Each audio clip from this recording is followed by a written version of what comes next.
Thank you for joining us on this very special day as we celebrate our military veterans. Would all veterans please rise at this time?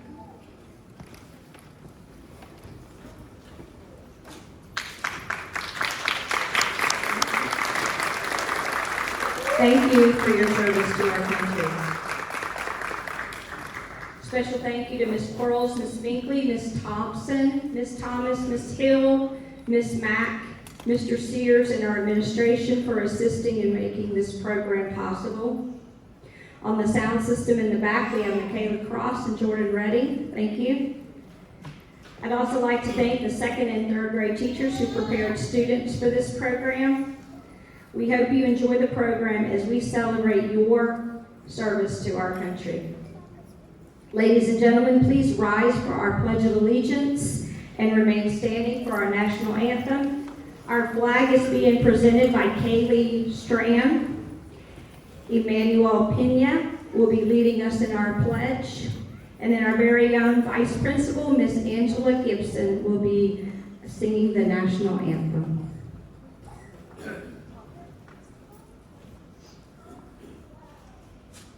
Attention, salute, pledge.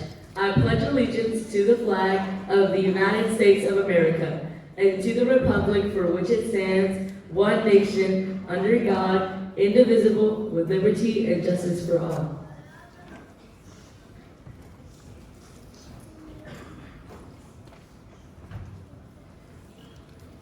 Oh, say, can you see by the dawn's early light what so proudly we hailed at the twilight's last gleaming, whose broad stripes and bright stars through the perilous fight o'er the ramparts we watched were so gallantly streaming, and the rockets' red glare, the bombs bursting in air, gave proof through the night that our flag was still there.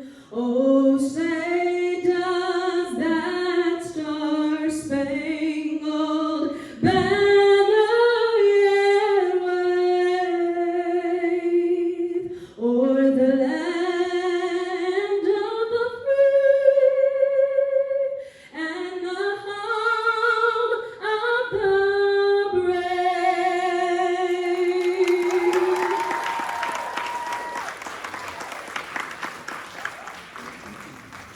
Thank you, Emmanuel, Kaylee, and Ms. Gibson.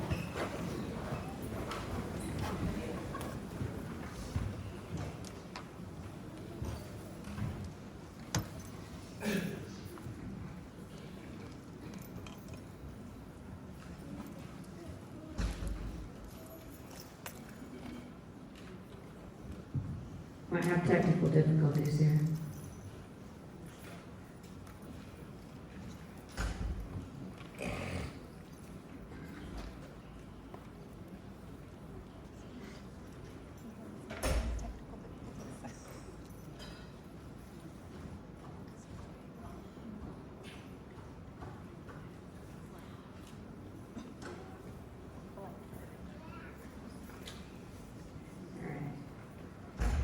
So June 14th is Flag Day, and that is the day the first Flag Act was adopted, creating the original United States flag with 13 stars and 13 stripes.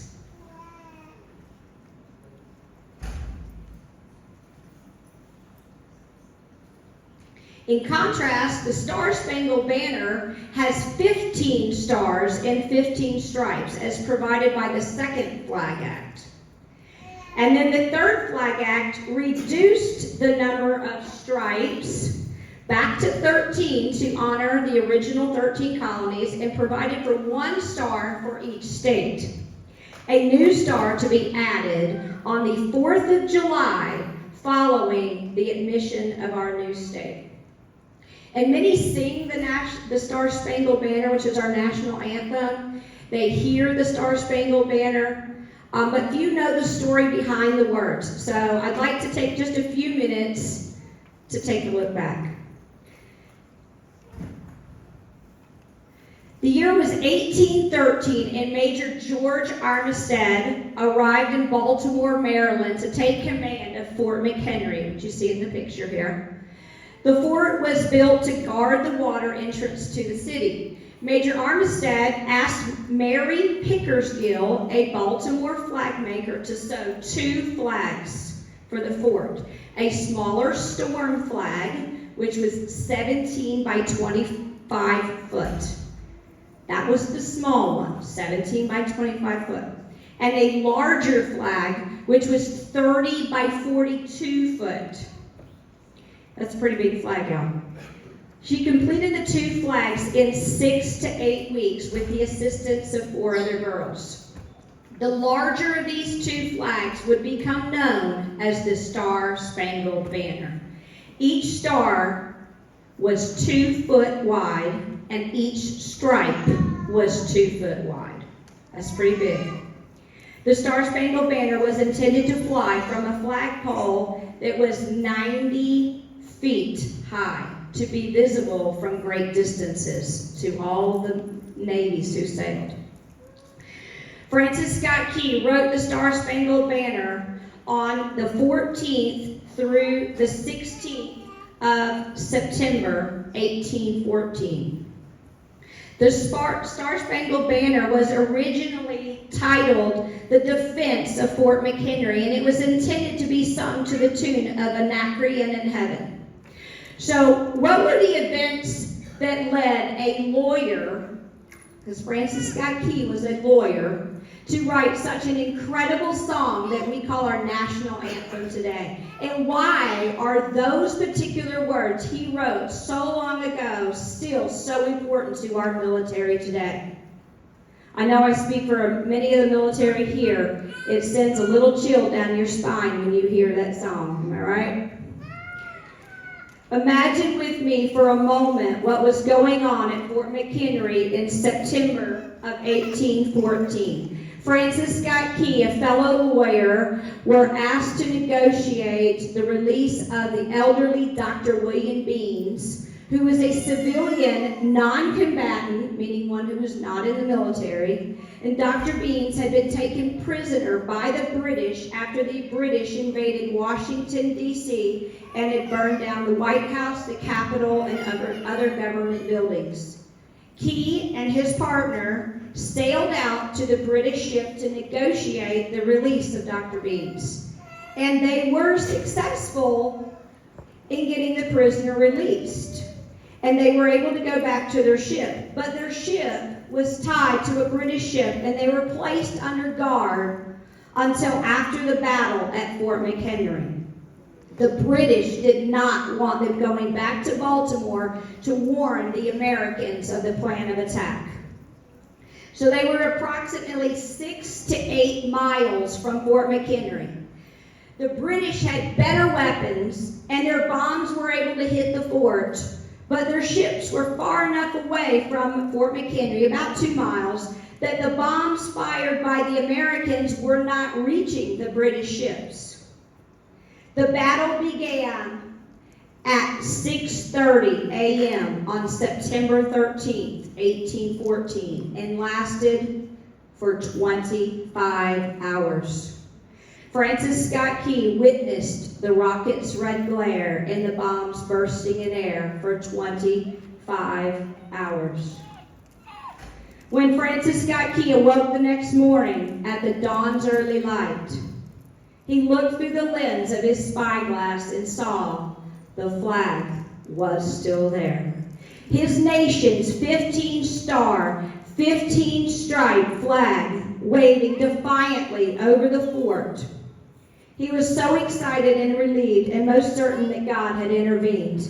He spent the next 2 days waiting for the British to release him and his companions. and stuck with nothing to do. And having just witnessed this momentous victory over the British in the Battle of Baltimore, he wrote the lyrics of a song which would years later become America's national anthem.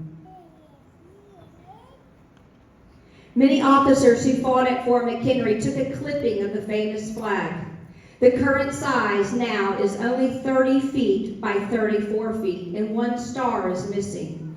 Key distributed 1,000 copies of the lyrics to the U.S. soldiers who had served in the defense of Fort McHenry. By the eve of U.S. entry into World War I in 1917, the Star-Spangled Banner had become the official national anthem for the U.S. Army and Navy. It was approved by Congress in 1931. The Star-Spangled Banner ultimately found a permanent home at the Smithsonian.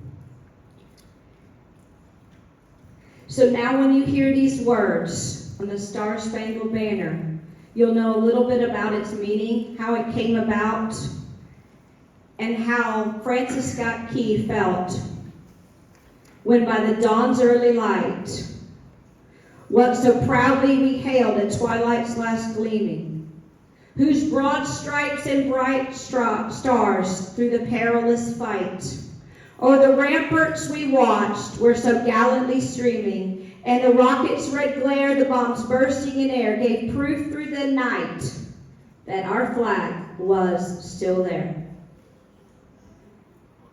Oh, say does that Star-Spangled Banner yet wave over the land of the free and the home of the brave. And we thank you, veterans, for preserving the freedoms that were fought for so long ago. Please give a warm welcome to our second grade classes led by Miss Gore Collins, who is an Army veteran, Miss Lay, Miss Nossiger, Miss Abston, and Miss Marlowe. These teachers have been working tirelessly with Miss Hill to prepare this special presentation for you.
Thank you, Ms. Hill, second graders, for such an amazing performance. Weren't they great?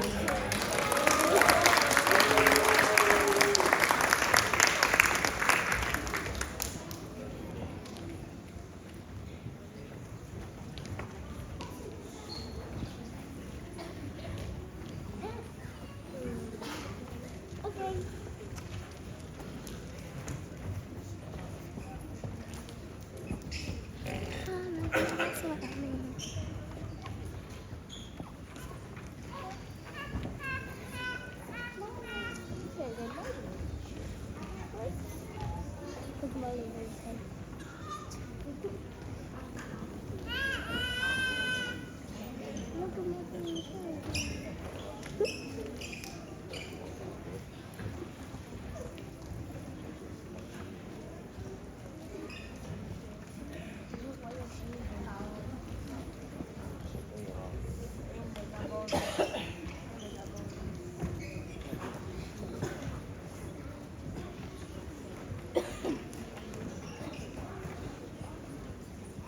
Our national anthem, or our flag, is so important to military. It has a nickname, Old Glory. And when military see that flag, they see it in a different way. They see the freedoms that that flag represents. They also remember the ones who lost their lives and gave all to fight for the freedoms that we have in America today.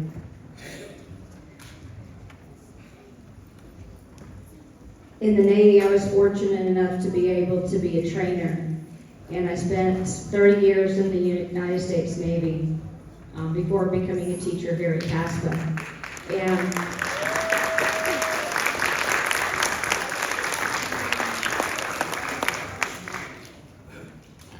during those 30 years, 28 of those, I was fortunate enough to travel around the world and train other countries' militaries. And I had the opportunity to train the Turkish Navy and the Ukrainian military and militaries from Africa and South America. And during my travels, the one thing that held true to me was we're helping these individuals fight for freedom for their country. And that was the common thread between every military that I ever worked with, is they just wanted to make their land a better place and give freedoms to their people. And we take a lot of those freedoms for granted. My students here in 3rd grade will tell you that anytime they complain about school, I tell them they have that freedom to go to school, because not every country has that freedom. Many countries I taught in, their kids didn't go to school after 3rd grade, if they went to school at all. And most of the time, many of the countries I taught in, their girls were not allowed to go to school at all. The girls in my class thought that was pretty cool. But I can tell you, those girls there in other countries, they really wanted to be in school. And they would have given anything to do that. And their military tried to fight for those rights that we take for granted here. Our medical, our right to vote, our right to go to church without being persecuted. Those are freedoms that flag represents. It's not just a red, white, and blue piece of material. That flag means something. And to the veterans, it's a reminder of those who gave all to fight for those freedoms. So at this time, I'd like to read a poem called Old Glory. Old Glory is an old poem. It's been modified a few times through the years, but it's very near and dear to my heart because it means so much to me about what that flag represents. I am the flag of the United States of America. My name is Old Glory. I fly atop the world's tallest buildings. I stand watch in America's halls of justice. I fly majestically over great institutions of learning, and I stand guard with the greatest military power in the world. Look up and see me. I stand for peace, honor, truth, and justice. I stand for freedom. I am confident, I am brave, I am proud. When I am flown with my fellow banners, my head is held a little higher, my colors a little truer. Except for my God, I bow to no one. I am recognized all over the world. I am sovereign, I am saluted, I am respected, I am revered, I am loved, and I am feared. For more than 200 years, I have fought in every battle of every war. Gettysburg, Shiloh, Appomattox, San Juan Hill, the trenches of France, the Argonne Forest, Anzio, Rome, the beaches of Normandy, the jungles of Guam, Okinawa, Korea, Vietnam, Iraq, Syria, and scores of other places. Long forgotten by all, but those who were there with me, I was there.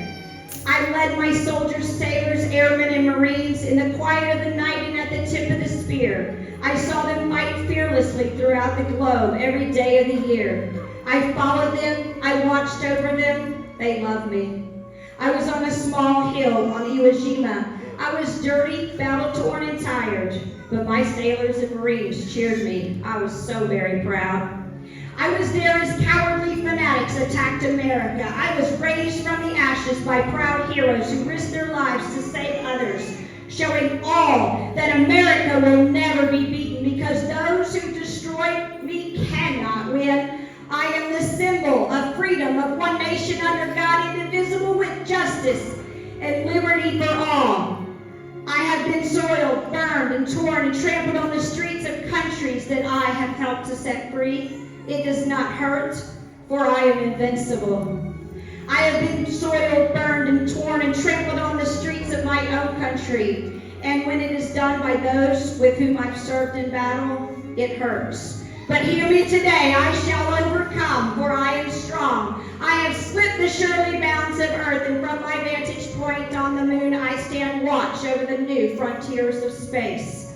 I have been that silent witness to all of America's finest hour, but my finest hour comes when I am torn into strips to be used as bandages for my wounded comrades on the field of battle, and when I fly half-mast to honor my soldiers and sailors, and when I lie in the trembling arms of a grieving mother at the graveside of her fallen son or daughter. I am so very proud. My name is Old Glory. Long may I reign. Dear God in heaven, long may I reign.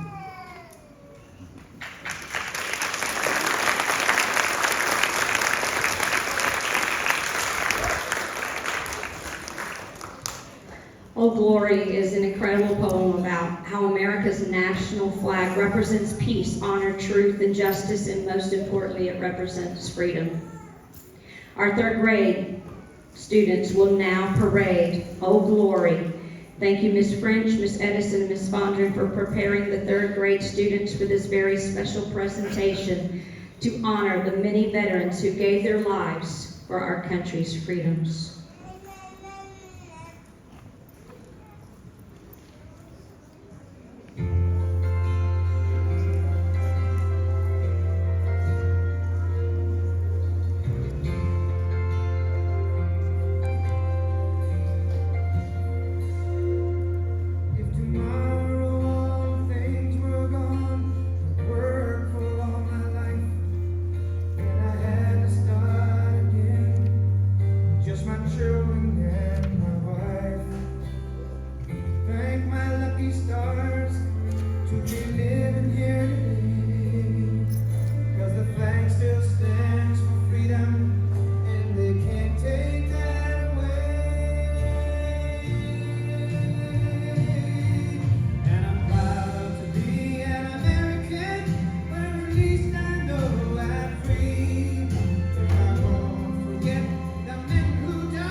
You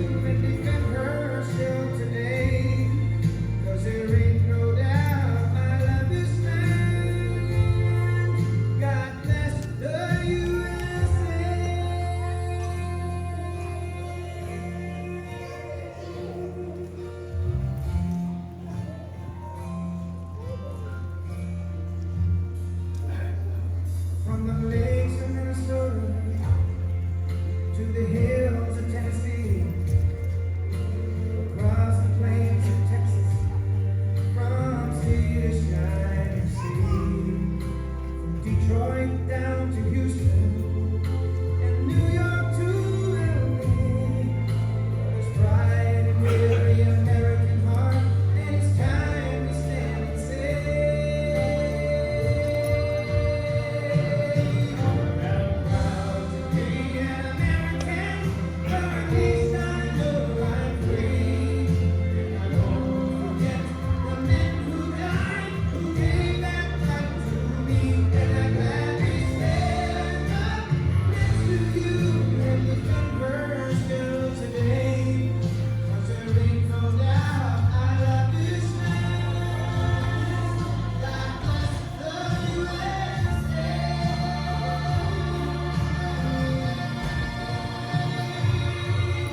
And I'm proud to be an American, where at least I know I'm free. And I won't forget the men who died, who gave that right to me. And I gladly stand up next to you and defend her still today. 'Cause there ain't no doubt I love this land. God bless the USA.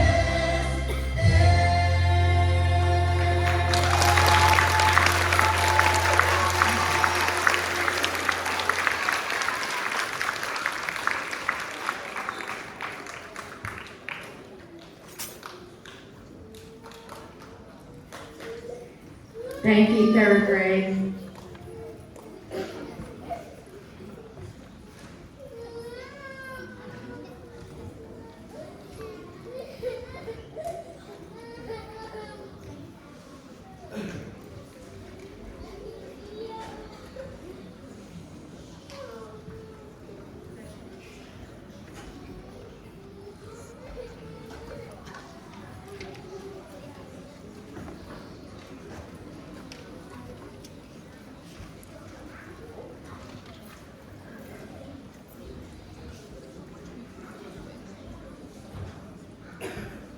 We would now like to honor our veterans by asking that you rise when your service song is played.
You Army, thank you Army.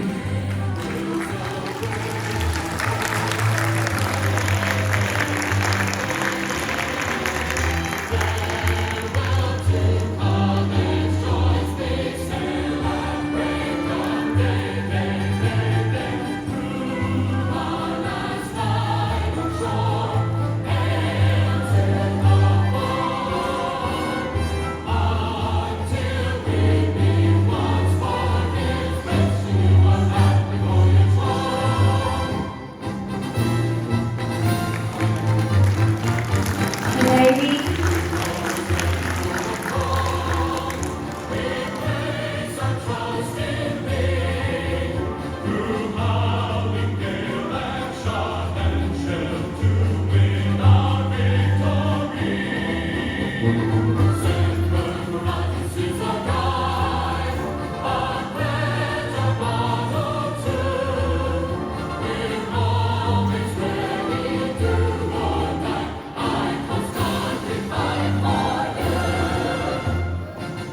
Thank you, Coast Guard.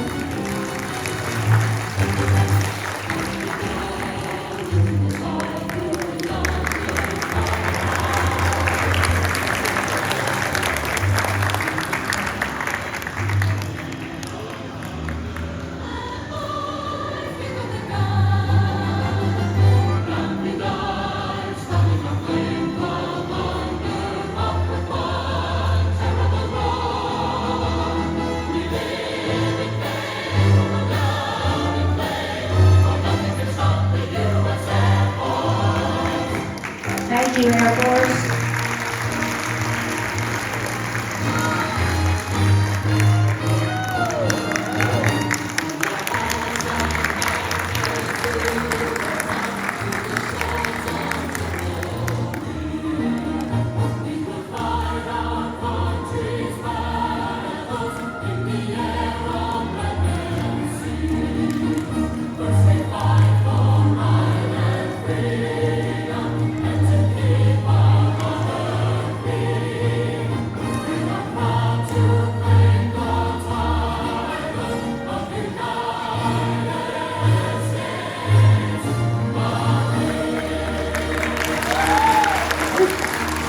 Thank you, Marines.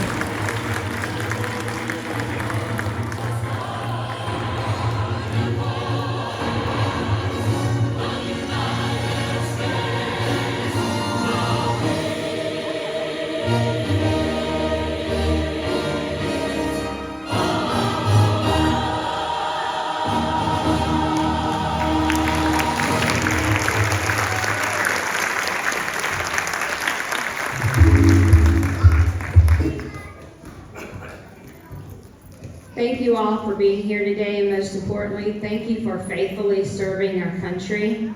I would now like to welcome our principal, Ms. Taylor May, who will be giving our closing remarks.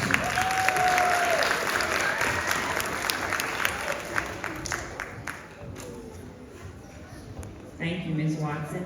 Good morning, everyone. I would like to first give an honor to those of you who have served and protected us, and happy Veterans Day to you all.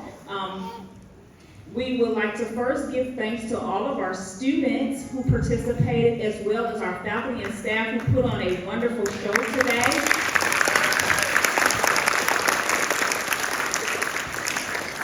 You all did an awesome job, and we know that it is so valuable that we honor those who serve our country and protect us, because it is important for us to feel safe. So thank you all again, veterans. And last but not least, students, again, you all did an awesome job.